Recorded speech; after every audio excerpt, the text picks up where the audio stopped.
Hello guys, എല്ലാവർക്കും RV ഫാമിലിയിലേക്ക് സ്വാഗതം. ഞാനിന്ന് പരിചയപ്പെടുത്താൻ പോകുന്നത് ഒരു അടുപ്പുണ്ടാക്കുന്ന കാര്യമാണ്. കാരണം ഉള്ളിലെ അടുപ്പ് നമ്മൾ പൊളിച്ച് അത് അടുക്കള പൊളിച്ചിട്ട് റൂമാക്കിയല്ലോ. അപ്പോൾ അമ്മയ്ക്ക് വിറക് കത്തിക്കാൻ അടുപ്പില്ല. അപ്പോൾ മൂപ്പരാൾ ചെറിയൊരു മാർഗ്ഗം പുറത്ത് കണ്ടിട്ടുണ്ട്, അത് ഞാൻ കാണിച്ചു തരാം. അപ്പോൾ ഇന്ന് അടുപ്പുണ്ടാക്കുന്ന വീഡിയോ ആണ്. അപ്പോൾ ആ അടുപ്പ് എങ്ങനെ ഉണ്ടാക്കുന്നത് കാണിച്ചു കൊടുക്കുന്ന ഒരു സംഭവമാണ് ഇന്ന് ഞാൻ കാണിക്കാൻ പോണേ. പണി നാളെ ആയിരിക്കും. ഒരു അടുപ്പിൻ്റെ പണി എന്ന് പറഞ്ഞിട്ടുള്ളൊരു ചെറിയൊരു വീഡിയോ ആയിട്ടാണ് ഞാനിപ്പോൾ അപ്ലോഡ് ചെയ്യാൻ പോകുന്നത് കേട്ടോ. അമ്മ ഇവിടെ പണി തന്നെയാണ്, പക്ഷേ അമ്മ ചെറിയൊരു മാർഗ്ഗം ഇവിടെ കണ്ടിരിക്കണ് കണ്ടാ. അപ്പോൾ ഇന്ന് രാവിലെ നോക്കിയപ്പോൾ ചെറിയ പുകയും കാര്യങ്ങളൊക്കെ ആയപ്പോഴേ ആൾ വിറക് കത്തിക്കുകയാണ്. അപ്പോൾ ഞാൻ വിചാരിച്ച് ഒരു അടുപ്പുണ്ടാക്കാമെന്ന്. കുറേ ഉണ്ടാക്കണമെന്ന് വിചാരിക്കുന്നു. ഉള്ളിൽ മറ്റുള്ള പണി കൊണ്ടേ നടക്കണില്ലായിരുന്നു. അപ്പോൾ നാളെ അതിൻ്റെ പണി ഞാൻ കാണിച്ചു തരാം കേട്ടോ. അപ്പോൾ പല കൂട്ടുകാർ നമ്മൾ ഇവിടെ ഉണ്ടാക്കാൻ പോണ ഒരു അടുപ്പിൻ്റെ ഡെമോ ഞാൻ കാണിച്ചു തരാം കേട്ടോ. അത് അമ്മയ്ക്ക് കൂടി ഒന്ന് കാണിച്ചു കൊടുക്കുക. ഞാൻ ഇങ്ങനെയാണ് സെറ്റാക്കി വെച്ചിട്ടുള്ളത്. ഏകദേശം ഇങ്ങനെ കണ്ടാ, ഇതേപോലത്തെ ഒരെണ്ണം കൂടി അങ്ങോട്ട് വരും. ഇത് വലിയ പാത്രം വയ്ക്കാനുള്ളത്, ഇവിടെ ഒരു ചെറിയൊരു പാത്രം വയ്ക്കാനുള്ളത് വേണം. അത് ഇങ്ങോട്ടേക്ക് കുറച്ച് നീക്കാനുണ്ട്. ഇതിപ്പോൾ ചെറിയൊരു ചെയ്ത് നോക്കുകയാണ്. അപ്പോൾ അമ്മയോട് ചോദിക്കുകയാണ് എങ്ങനത്തെ വേണ്ടതെന്നേ. അപ്പോൾ അമ്മനെ വിളിക്കാം. നമ്മളെ എന്താ പറയുക, ഓലക്കൊടി കൊത്തിയരിഞ്ഞൊക്കെയാണേ.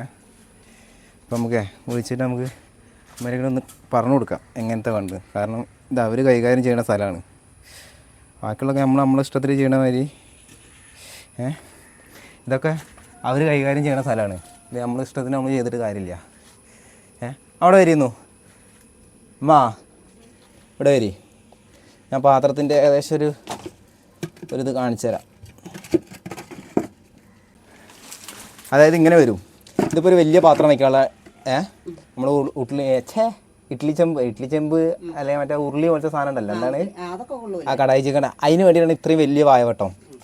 ഇവിടെ ഒരു ചെറിയതൊന്നും ഉണ്ടാക്കും. നിങ്ങൾക്ക് ചട്ടി പിന്നെ ചോറും ചെമ്പൊക്കെ മറ്റേ ചെറിയ വായൻ്റെ ഒന്നും ഉണ്ടാക്കും. വലുത് എത്ര അത്യാവശ്യമുണ്ട്. ചിലപ്പോൾ എന്തെങ്കിലുമൊക്കെ വലിയ പാത്രം വെക്കേണ്ടി വന്നാലേ, ഉരുളിയൊക്കെ വെക്കേണ്ടി വന്നാൽ വേറെ എങ്ങോട്ടും ഓടണ്ടല്ലോ, അല്ലെങ്കിൽ അതിനായിട്ട് പുറത്ത് വേറെ കൂട്ടേണ്ട ആവശ്യമില്ല.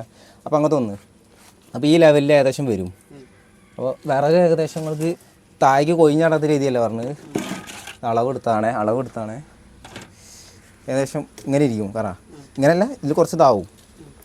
ഇതാണ് വായവട്ടം, ഇങ്ങനെ നിൽക്കും പോരെ. ഇതാണ് കണ്ട വിറക് വെച്ചതിൽ താഴത്തേക്ക് കൊഴിഞ്ഞു ചെയ്യാത്ത രീതിയിൽ ഈ ലെവലിൽ തിണ്ണ വരും. പിന്നെ ഇതുവരെ അടുപ്പ് വരുള്ളൂ, രണ്ടടുപ്പ്. ബാക്കി അങ്ങോട്ട് ഒരു എന്താ പറയുക, ഒരു റാക്ക് പോലെ കെട്ടുക, ഒരു തിണ്ണ പോലെ കെട്ടി കഴിഞ്ഞാൽ പാത്രം കയ്യിലേക്ക് വാങ്ങി വെക്കാം. ആ രീതിയിലാണ് വിചാരിക്കുന്നത് പോരെ. ഇതാകുമ്പോൾ വിറക് താഴത്തോട്ട് വീഴൂല, വെച്ച് പോയാലേ ഇങ്ങനെ ഇരിക്കും പോരെ. നിങ്ങൾക്ക് സുഖമായിട്ട് കൈകാര്യം ചെയ്യാൻ പറ്റും. നോക്കി നോക്കി കുനിയാതെ ഒക്കെ ചെയ്തൂടെ. ഈ ഒരു ലെവല് വരും തിണ്ണ ചെയ്തൂടെ. ഈ ഒരു ലെവല് വരും. ഇതിപ്പോൾ കുനിയാതെ തന്നെയല്ലേ. അപ്പം എന്താ അഭിപ്രായം എന്താണ്? കുനിയാതെ എടുക്കാനും ഒരടുപ്പ് വേണം. ഞാൻ എന്ന് ബുദ്ധിമുട്ടല്ലോ തുടങ്ങിയിരിക്കുന്ന. അപ്പോൾ ശരി, കൊല്ലം കഴിഞ്ഞ് അടുപ്പ് അതാണ് പരാതി. കുറേ ദിവസമായി പറഞ്ഞു. പിന്നെ ഇത് വേണം ചെയ്യാനേ.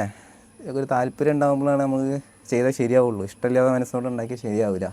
അപ്പോൾ അതാണ് ഒന്നിൻ്റെ ഒരു ഇത്. അപ്പോൾ അതാണ് നമ്മളത് ഇട്ടാ ഡിസൈനേ. അപ്പോൾ ബാക്കി ഉണ്ടായിട്ട് കാണാം അല്ലേ. ഇന്ന് ചെറിയൊരു ഡെമോ കാണിച്ചതാണ്. നാളെ തൊട്ടേ പണി തുടങ്ങുള്ളൂ. ഓക്കെ. അപ്പോൾ കൂട്ടുകാരെ, അപ്പോൾ ഇതിൻ്റെ ബാക്കി പണി വീഡിയോ ആയിട്ട് വരാം കേട്ടോ. കുറച്ച് നയിപ്പുണ്ടേ. ഇത് ചെയ്യണത് A to Z കാര്യങ്ങൾ ഞാൻ കാണിച്ചു തരാം, തുടക്കം മുതൽ അവസാനം വരെയുള്ളത്. കുറച്ച് ഓടിച്ച് കാണിച്ചു തരാം, അല്ലെങ്കിൽ പിന്നെ ഭയങ്കര ലെങ്തായി പോകും വീഡിയോ. അപ്പോൾ ഇതിൻ്റെ വീഡിയോ ആയിട്ട് വരാം. ഓക്കെ.